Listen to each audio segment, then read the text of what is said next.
Twenty creation channel में आप सभी का स्वागत है। सब्सक्राइब कीजिए, बेल आइकन को टच कीजिए ताकि वीडियो की नोटिफिकेशन आपको मिले।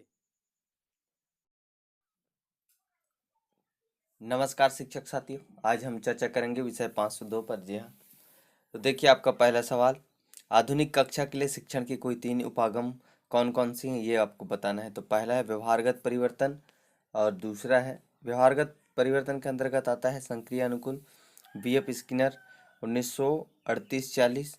फिर आपका आता है, इसमें देखिए निकाला गया व्यवहार संक्रिय कहलाता है, सकारात्मक पुनर्बल, ऋणात्मक पुनर्बल। फिर दूसरा संज्ञानात्मक विकास के लिए शिक्षण, प्याजे का सिद्धांत इसमें महत्वपूर्ण है, 1922-23 सन आप याद कर लीजिएगा।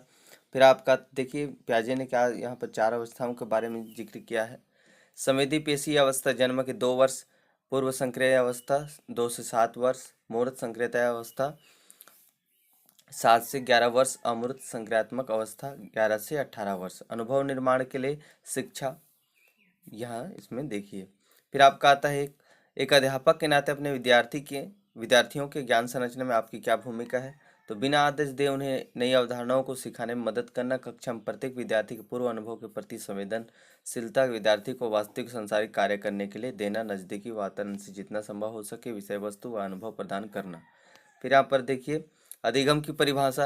अधिगम एक प्रक्रिया है जो कि व्यक्ति के व्यवहार, ज्ञान के आदतों, व्यक्तित्व के उन पहलुओं पर एक स्थायी परिवर्तन करता है जो कि जीवन की उपेक्षाओं को परिणाम के लिए आवश्यक है। अधिगम एक सतत अंतर्राष्ट्रीय उद्देश्यपूर्ण व सक्रिय प्रक्रिया है जिसके कारण व्यक्ति वातावरण से परस्पर क्रिया करता है। अधिगम को प्रभावित करने वाले कारक परिपक्वता, तत्परता, वातावरण, प्रेरणा। ठीक है, ये 4 जो कारक हैं वो प्रभावित करते हैं अधिगम को। बच्चे कैसे सीखते हैं? तो पहला अनुकरण नकल करके। ठीक है, इसमें देखिए अनुकरण में भी आदर्श दमनात्मक प्रकटीकरण। फिर आपका आता है अवलोकन, इसमें जो है बंद्रा 1977, ये महत्वपूर्ण है। एक आदर्श से सीखने का सबसे अच्छा तरीका है अवलोकन किए गए व्यवहार को संज्ञानात्मक रूप से संबंधित और अभ्यास करना। ठीक, फिर आपका आता है प्रयास एवं त्रुटि। फिर आपका आता है यहाँ पर देखिए सहभागिता, आपस में मिलजुल कर सीखना या सामूहिक रूप से सीखना। या फिर आपका आता है पांचवा खोजबीन पूछताछ, जोरम बर्नर 1960। ठीक है, खोजबीन अगर आता है क्या है तो आप ये जोरम बर्नर 1960 को याद रखिएगा। फिर ज्ञात से अज्ञात की ओर जाने का सिद्धांत, उद्देश्यपूर्ण अनुभव का सिद्धांत, जोरम बर्नर का ये सिद्धांत है। फिर आपका आता है छठवां समस्या समाधान।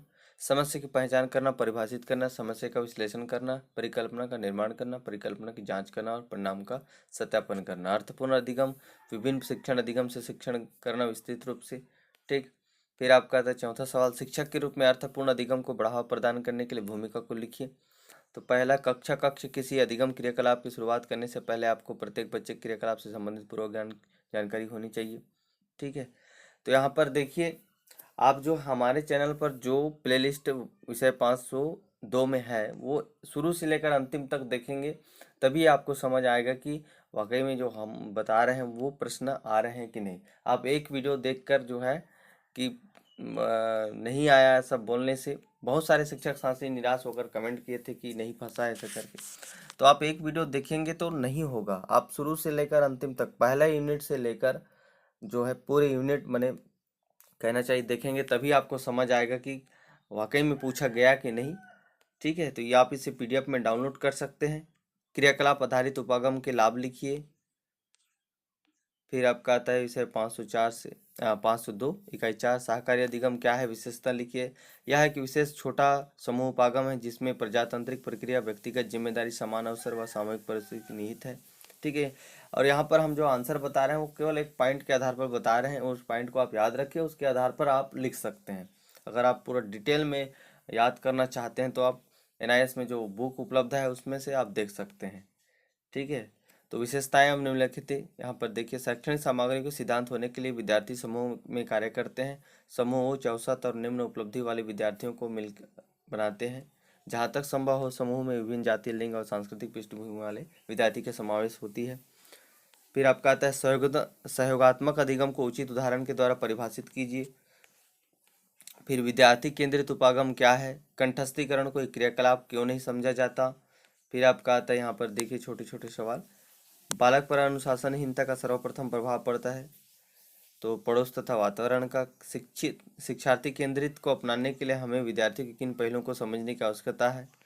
तो शिक्षार्थी केंद्रित उपागम को अपनाने के लिए हमें विद्यार्थी के विभिन्न पहलुओं को समझने की आवश्यकता है, जैसे शारीरिक विकास, मानसिक योग्यताएं, व्यक्तित्व की विशेषता, अधिगम तरीके, प्रेरणा, सहयोगात्मक अधिगम क्या है, कंठस्थीकरण को एक क्रियाकलाप क्यों नहीं समझा जाता। यहाँ पर देखिए कुछ पीडीएफ में हम इसे हम आपके लिए उपलब्ध करा रहे हैं, आप इसे डाउनलोड कर सकते हैं।